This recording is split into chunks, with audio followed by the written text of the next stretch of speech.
인생 주식, 우리는 한 번쯤 꿈을 꿉니다. 텐베거, 그것도 한 종목의 몰빵에서 말이죠. 그리고 바로 지금 시청자님들은 반드시 이 영상에 집중하셔야 합니다. 왜냐하면 피터팬이 감히 말씀드리건데요, 오늘 이 영상을 통해서 우리 시청자님들께서 인생 주식을 알게 되실 것이기 때문입니다. 2000% 급등, 아래 보이는 종목이 바로 2000%가 급등한 텐버거 종목 메리츠 금융 지주인데요. 인생을 역전할 수 있는 텐베거 종목, 왜 인생 주식이 될 이 기업에 투자를 안 했을까? 오늘 우리 시청자님들은 확실히 텐베거 종목을 알 수 있게 되실 겁니다. 누군가는 패닉에 빠질 때요, 진짜 고수는 큰 수익에 확신합니다. 물리셨다고요? 괜찮습니다. 자, 오늘 이 영상을 통해서 우리 시청자님들의 주식 인생을 피터팬이 바꿔드리겠습니다. 본격적으로 들어가기에 앞서 좋아요 버튼 한번 눌러주시길 바랍니다. 좋아요 버튼 한번 누른다고 돈 안 드는 거 아시죠? 자, 그럼 본격적으로 시작하겠습니다.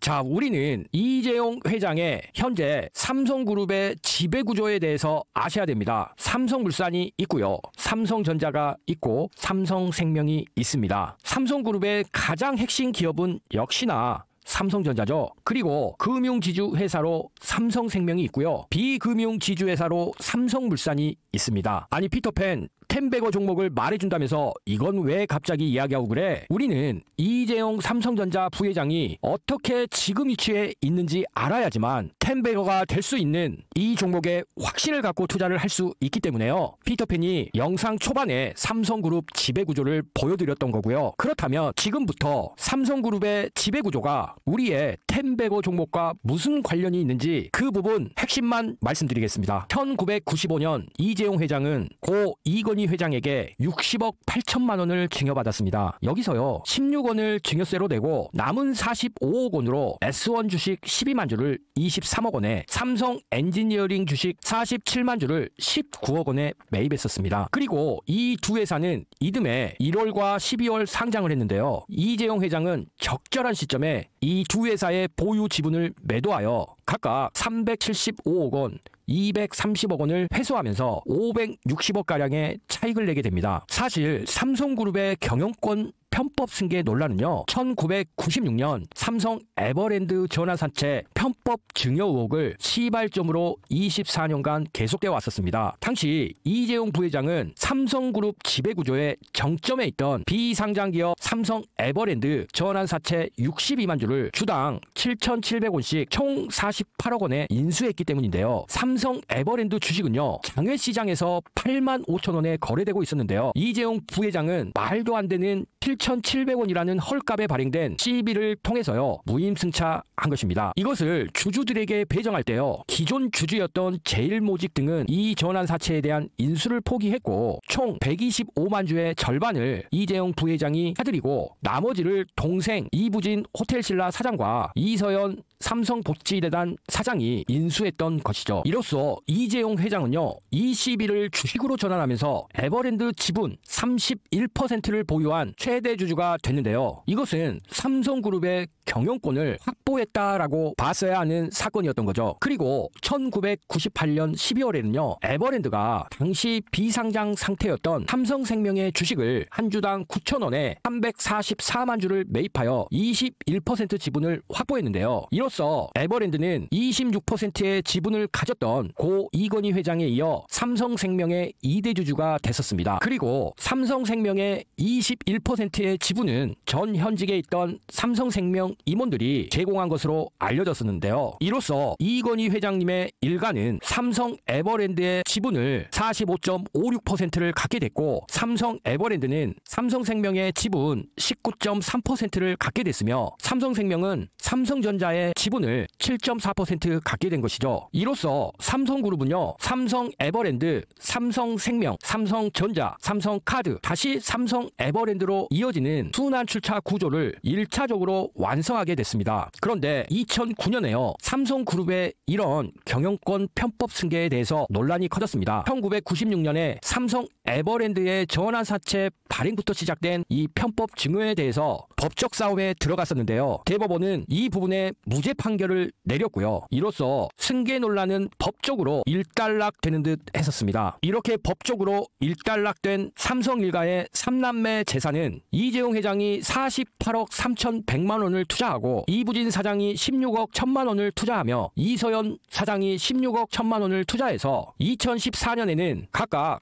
5조 원, 1조 6,500억 원 등으로 폭발적인 자산 증대의 결과로 나타나게 됩니다. 그리고요, 이 와중에 삼성카드는 보유 중이던 에버랜드 보유 주식 25.64%를 KCC의 17%를 매각하는데요. 이것은 이 당시에 금융산업 구조 개선에 관한 법률에 따라 삼성카드가 에버랜드 지분을 5% 이상 가질 수 없었기 때문에 삼성카드가 보유 중이던 에버랜드 주식을 KCC에 매각하게 된 것이죠. 이로써 여기 보이시는 삼성그룹의 지배구조가 안정적으로 완성이 됐었는데요. 중요한 것은 이 부분이 1차적인 단계에 불과했다는 것인데요. 2015년에 본격적으로 2차 경영권 승계 논란이 다시 한번 불거집니다. 이번에는 삼성물산과 제일모직의 합병 과정에서 일어난 것인데요. 여기서 제일모직은요, 이미 에버랜드와 제일모직이 합병된 상태의 제일모직이라고 보시면 되겠습니다. 삼성물산과 제일모직은 2015년 5월에 삼성물산 주식 한 주당 제일모직 주식 0.35주의 비율로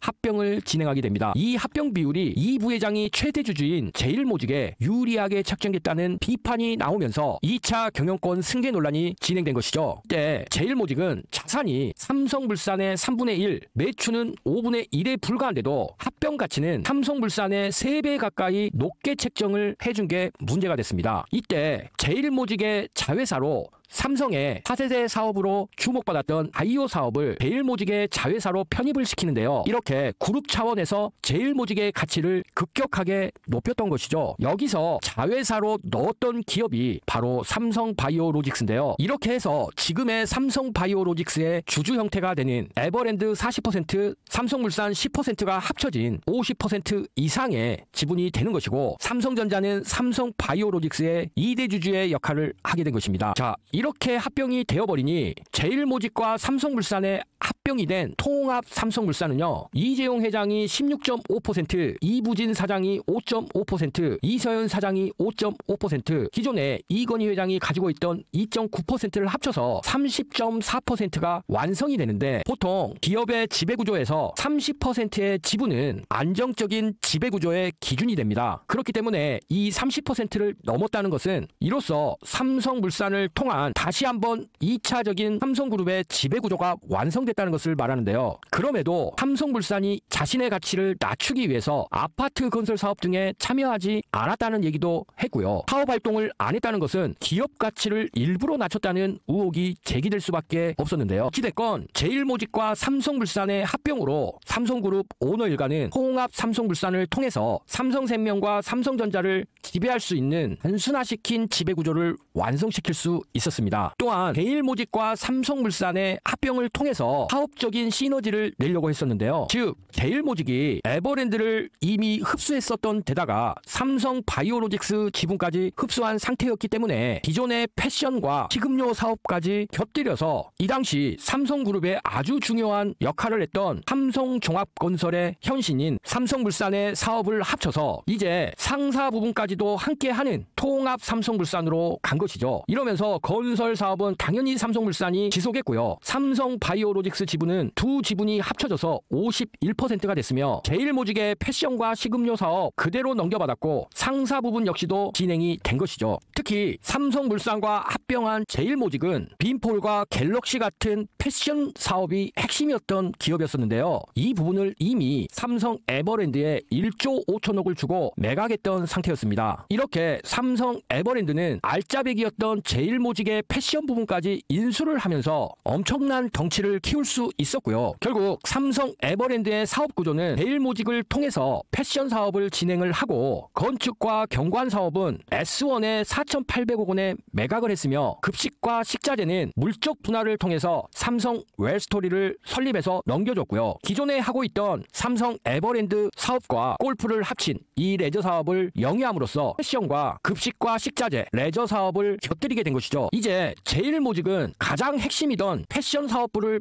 매각을 해버렸기 때문에 사실상 성장 동력이 떨어진 상태였죠. 그래서 삼성그룹은 제일모직을 삼성 SDI와 합병을 하게 합니다. 즉 패션 사업 부분을 에버랜드에 넘겨준 제일모직은 이제 삼성 SDI를 통해서 흡수 합병됨으로써 역사 속에서 사라지게 된 것이죠. 이로써 다음과 같은 지배구조를 갖게 됐는데요. 그런데 삼성물산의 주주 중에 엘리엇이라는 곳이 있었습니다. 엘리엇은요, 적극적인 주주 행동주의를 표방하면서 이익을 추구하는 기업이었는데요. 삼성물산의 지분을 7%를 취득한 것이죠. 이러면서 본격적으로 삼성물산의 합병의 부당성을 적인 문제로 제기를 하면서 이 시기에 엄청난 이슈가 됐었는데요. 즉 2015년 5월에 삼성물산이 제일모직과 합병을 발표한 순간 엘리엇은 삼성물산 주총에 대해서 결의금지 가처분 신청을 낸 것이죠. 그해 7월에 법원은 엘리엇의 가처분 신청을 기각을 했고요. 엘리엇은 법무부에 합병에 대한 손해배상 중재의향서를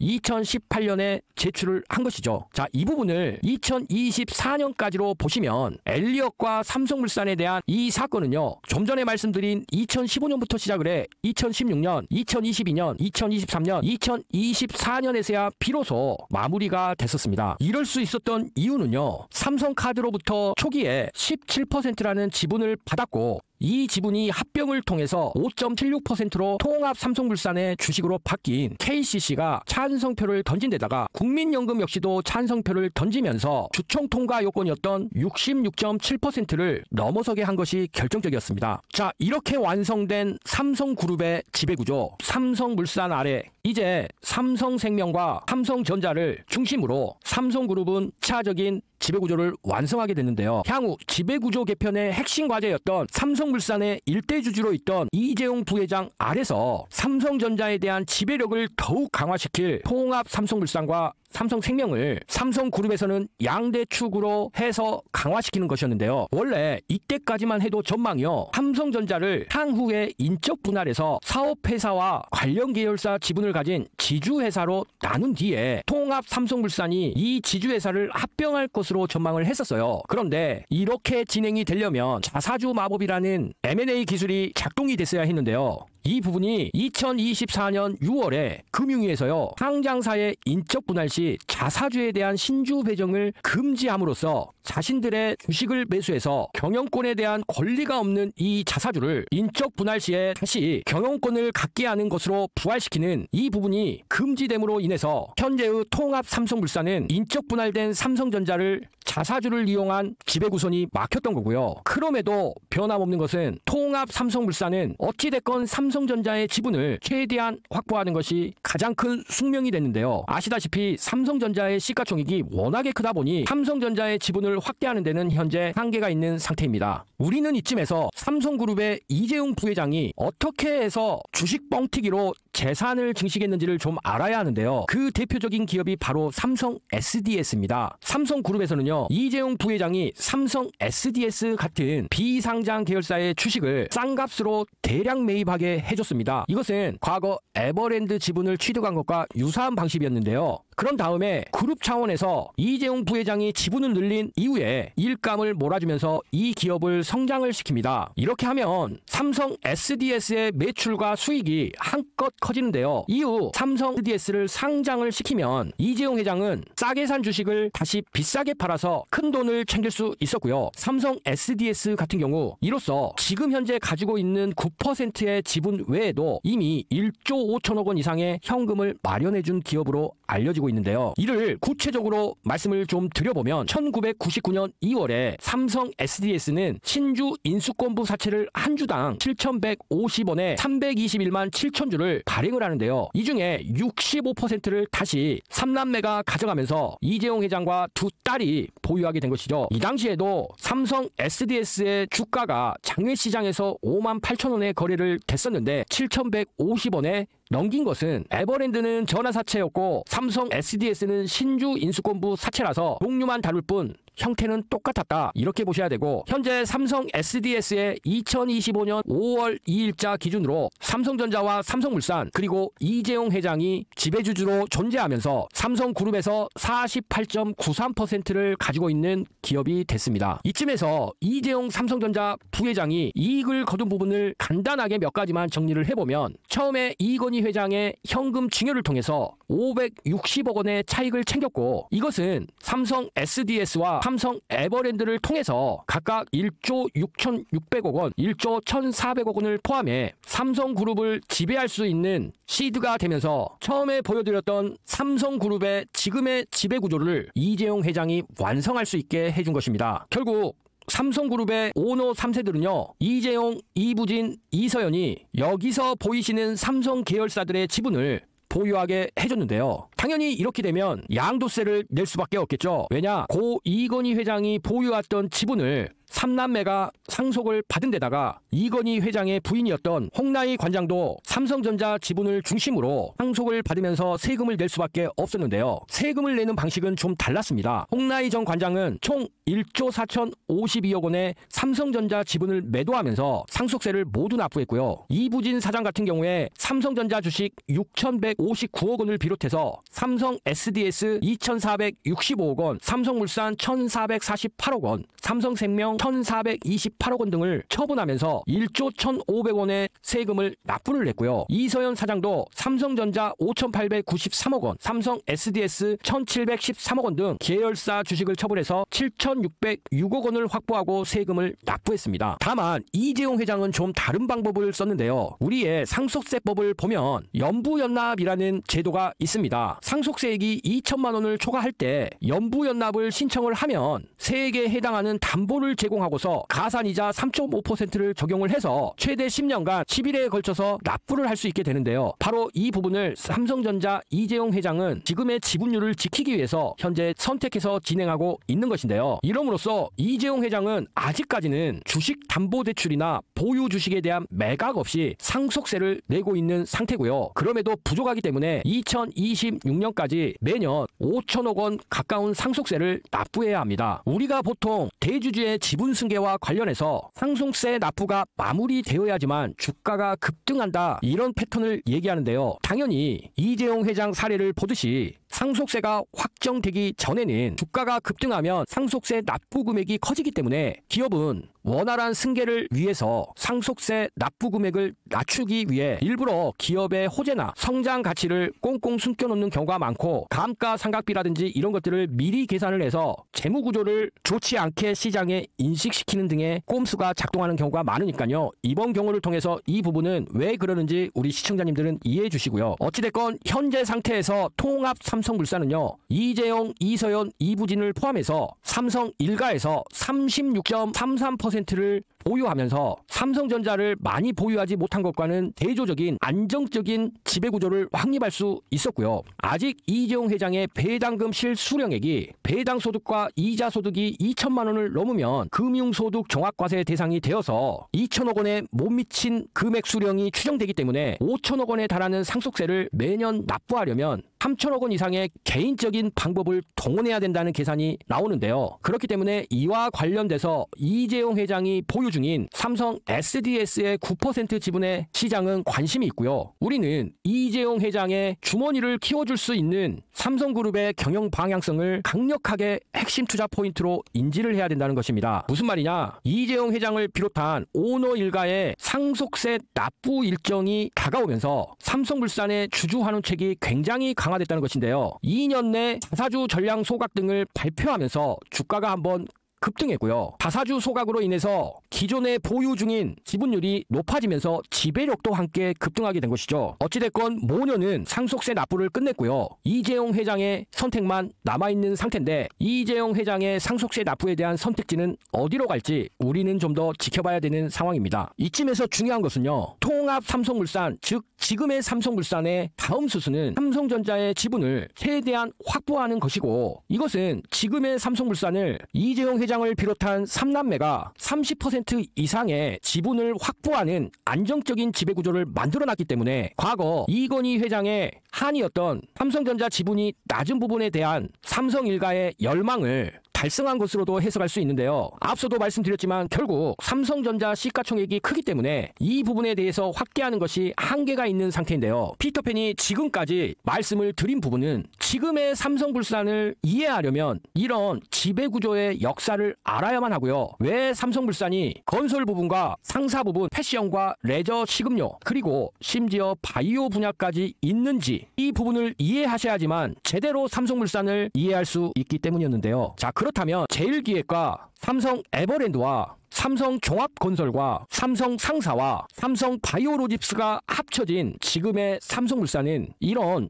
5가지의 엄청난 내재 가치를 지닌 상황에서 어떤 성장 동력으로 가고 있을까요? 자, 앞서 말씀드렸다시피 삼성물산은 사업 포트폴리오가 이렇게 6가지로 볼 수가 있는데요. 첫 번째 건설은 국내외 건축 토목 플랜트 그리고 주택 사업을 진행 중에 있고요. 상사는 자원개발, 철강, 화학과 산업 소재 등의 국제무역을 진행하고 있습니다. 그리고 제일기획이 맡고 있던 패션 부분은 여전히 삼성물산에서 중요한 사업 포트폴리오로 존재하면서 의류 제조 및 수입 판매 사업을 진행 중이고요. 에버랜드를 중심으로 한 리조트 사업은 캐러비안 베이와 골프장 그리고 조경 사업까지 추가되면서 현재 급성장하고 있는 상태입니다. 여기에 급식과 식자재 유통 그리고 우리가 최근에 자주 소식을 접하는 삼성바이오로직스의 성장을 통해서 바이오 시밀러와 바이오 의약품에 대한 위탁 생산 이 부분이 잘 진행이 되고 있는 것으로 인지를 해야 되는 상황이죠. 현재 삼성물산의 금융자산 중에서 상장 주식 내역을 보시면 삼성전자를 5% 보유하고 있고요. 삼성생명을 19.34%를 보유하고 있으며 삼성바이오로직스를 43% 보유하고 있고 삼성 SDS를 17% 보유한 상태로 삼성 E&A 7% 가지고 있는 상태입니다. 현재 공정가치로는요. 삼성전자가 16조 원이고 삼성바이오로직스가 35조 원으로 이 두 기업만 합쳐서 금융자산 중에 상장 주식에 대한 공정가치만 56조 원에 이른데요. 현재 삼성물산의 시가총액이 20조라는 것을 우리 시청자님들은 아셔야 됩니다. 조금 머리 아프실 수 있는데요. 현재 삼성물산의 손익계산서를 보시면 매출이 41조에서 42조로 증가되는 것이 전망이 되고요. 영업이익도 3조 내외에서 이제 3조 중반대로 상승할 것이 전망이 됩니다. 이것은 당기순이익 측면에서 3조 내의 안정적인 캐시플로우가 형성이 된다는 것을 의미하는데요. 이 부분을 보시려면 FCF라는 프리 캐시플로우, 즉 잉여현금 흐름을 보시면 좀 더 명확한데요. 잉여현금 흐름이 올해를 기점으로 2조 4천억, 2조 5천억이 생긴다는 것이고 이 잉여현금 흐름은요. 순수하게 기업이 쓸 수 있는 자금이기 때문에 M&A라든지 배당이라든지 여러 군데에 쓸 수 있는 자금인 상태고요. 삼성물산의 대차대조표를 보시면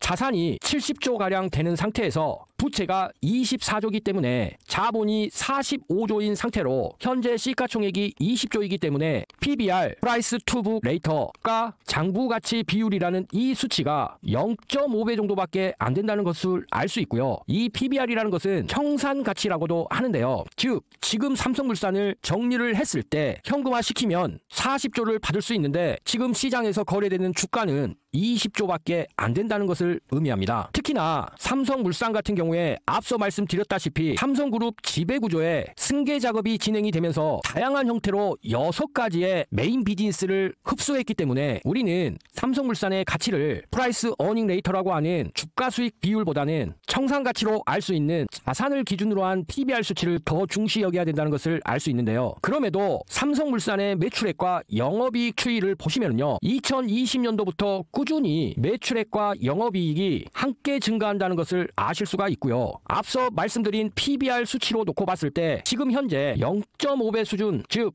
삼성물산을 청산했을 때 그 가치보다 절반의 가격에서 현재 삼성물산이 거래되고 있다. 이것을 아실 수가 있습니다. 여기서 다시 한번 조금 더 재무 안정성 지표에 대해서 말씀을 드려보는데요. 앞서 FCF라고 해서 잉여현금 흐름에 대해서 2조 원 정도가 안정적으로 구축된 상태라고 말씀을 드렸기 때문에 사실상 총 차입금과 순차입금, 부채 비율 등이 높을 수가 없습니다. 차입금 의존도도 낮을 수밖에 없고요. 부채 비율 역시도 퍼센트 이하죠. 여기에다가 당장 현금이 도는 비율인 당좌 비율이나 1년 이내에 현금화 시킬 수 있는 자산인 유동자산에 대한 비율 역시도 아주 건전할 수밖에 없는데요. 결국에 이런 부분은 현금성 자산이 5조 원이 넘게 있기 때문이고 순이자 비용은 이자를 내기는커녕 오히려 이자를 받는 구조로 되어 있는 것이죠. 지금 이재용 회장의 주머니를 두둑이 여겨줘야 될 상속세 납부의 주된 배당 수익처가 삼성물산이기 때문에 배당 성향이 높아질 수밖에 없고요. 기본적으로 봐야 되는 PER이나 PBR 그리고 영업이익을 중심으로 한 EV 에비타 비율, 이 비율 역시도 현재 한국 증시가 8.5배인데 더 낮은 부분으로 거래가 되고 있는 것을 알 수가 있습니다. 그렇다면 이런 재무구조를 가진 삼성물산의 성장 가치는 어디에 있을까요? 삼성물산의 주요 사업 추진 현황을 보면은요, 가장 핵심인 것이 수소와 태양광 그리고 SMR이라고 해서 소형 원자력 사업을 들 수가 있는데요. 지금 우리가 주목해야 될 것은 바로 소형 원자력 사업인 SMR 사업을 주목을 해야 됩니다. SMR이 뭔지 잘 모르시는 시청자님들이 계실 텐데요. 자, 이 부분에 대해서는 다시 한번 깊게 브리핑을 드리려면 엄청난 시간이 소요가 되기 때문에 이와 관련해서는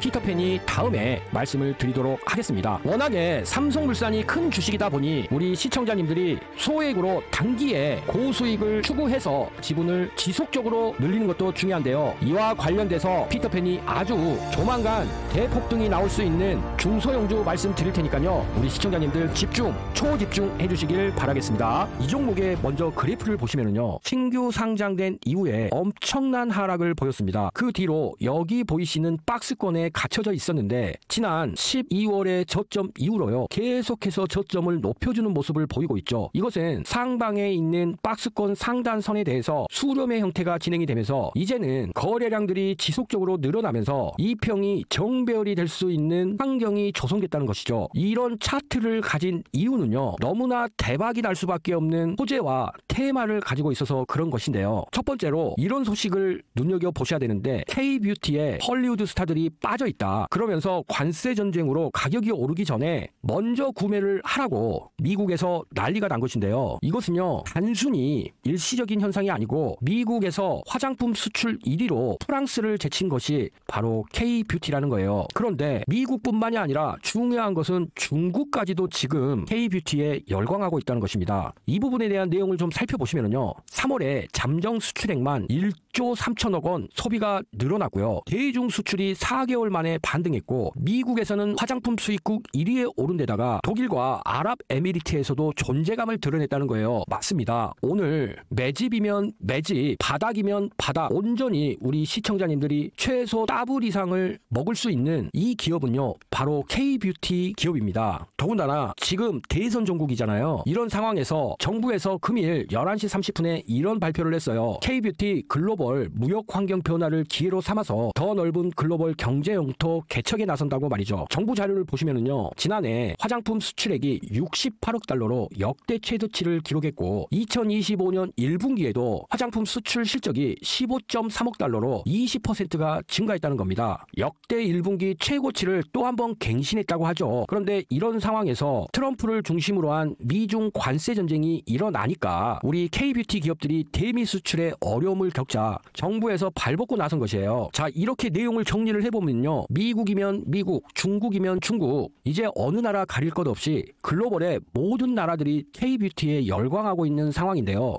이 기업이 바로 가격대까지도 아직 급등이 안 나온 상태에서 오랫동안의 횡보한 이후에 등할 수 있는 조짐이 나왔다는 것이죠. 더군다나 이 기업은요, 98조 중국 시장에서 한알령과 관련된 해제의 수혜주이기도 하고요. 실적까지도 2023년 매출과 영업이익이 두 자릿수 성장을 기록했던 데다가 이 회사의 대표 제품인 라스트벨벳 틴트라는 제품과 900만의 선택인 만능 라이너 그리고 스파츌라 컨실러와 로 틴트까지 대체가 불가능한 신선한 아이디어로 가득 찬 이런 제품으로 지금 미국과 중국을 아우르는 엄청난 폭발적인 성장을 하고 있는 기업인 거죠. 이렇게 K뷰티만의 장점을 살리면서 국내에서 다양한 제품들을 생산하고 있는 이 기업이 지금 우리 시청자님들의 투자를 기다리고 있다, 이렇게 여기셔야 합니다. 즉 우리 시청자님들이 바닥에서 잡아서 최소 200%를 드실 수 있는 마지막 골든타임에 있는 그런 황제주가 될 수 있는 초입에 있는데요. 아쉽지만 영상에서는 이 이름을 말씀드릴 수가 없습니다. 이유는